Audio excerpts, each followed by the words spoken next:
another video.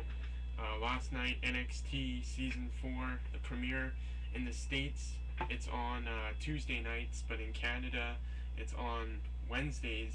We got the 1 day delay. So,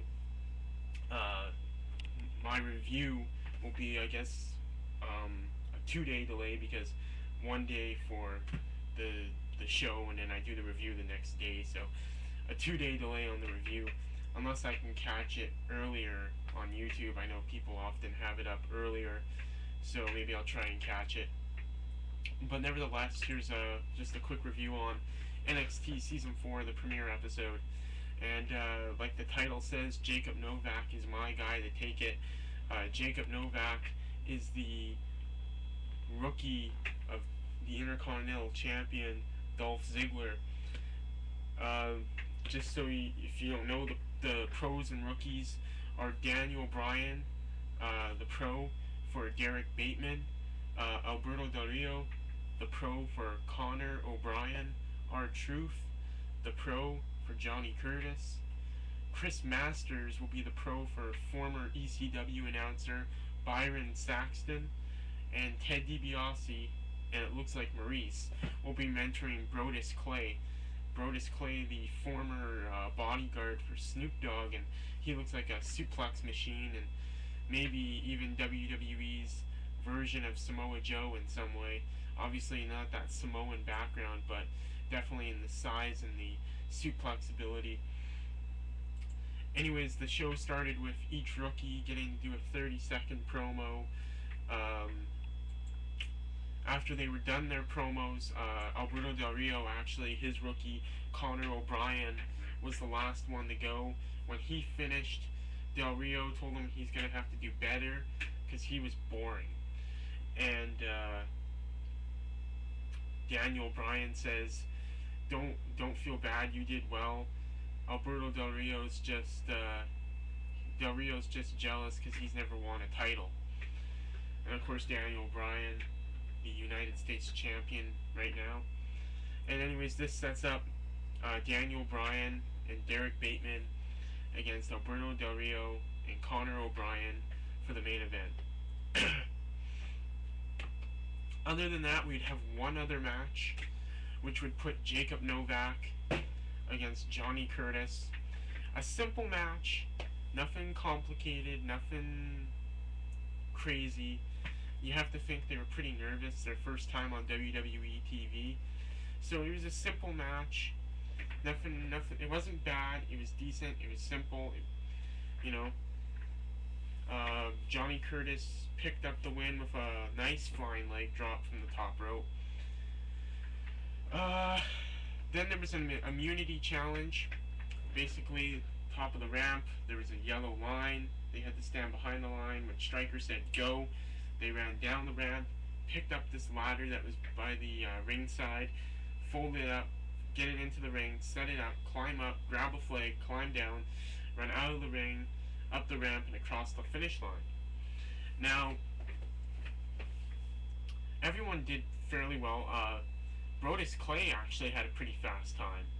And then Byron Saxton, I think he fell up the ladder or something, going to climb, and then you were supposed to climb down the ladder, not jump, and he jumped down, and Stryker's like he has to climb up, and it took him 50 seconds to do it, so I don't know if they're trying to make him look like the goof or something, but he finished with 50 seconds.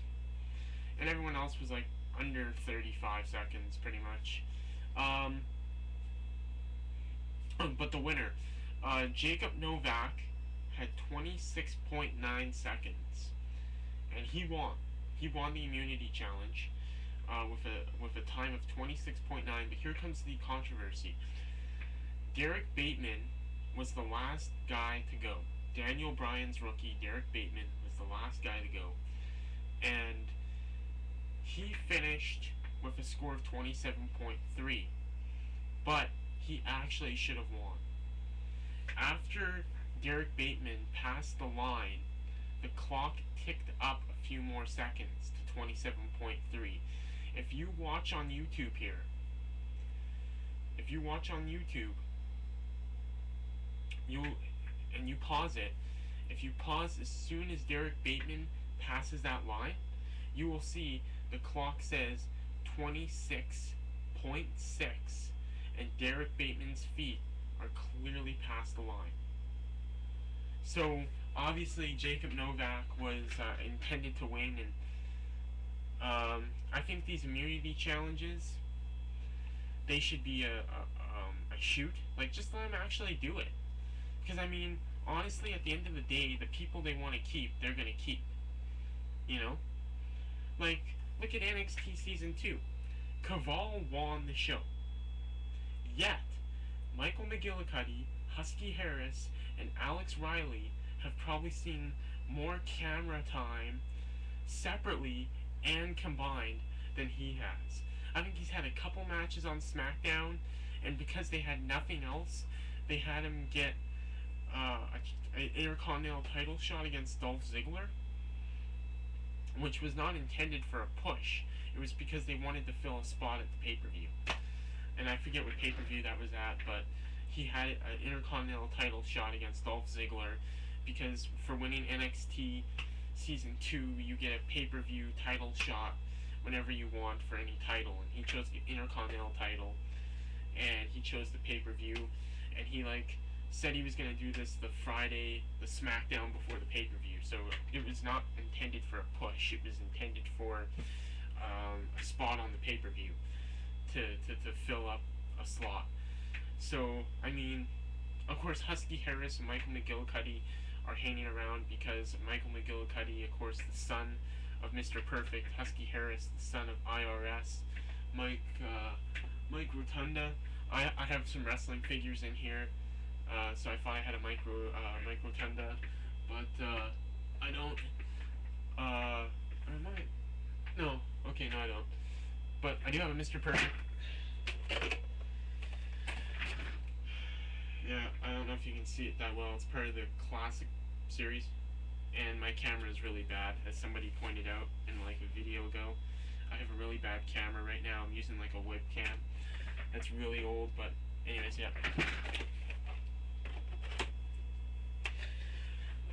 So yeah, Michael McGillicuddy and Husky Harris, they're only around because of their bloodline. Alex Riley, who knows why they're keeping him around. Obviously they see something in him, and they're keeping him around until he develops the way they want, and then they'll break him off from the Miz, and then they'll see if he can swim on his own. David Otunga is another guy. I know I'm getting a little off topic here, but David Otunga is another guy where it's like, why are they keeping David Otunga?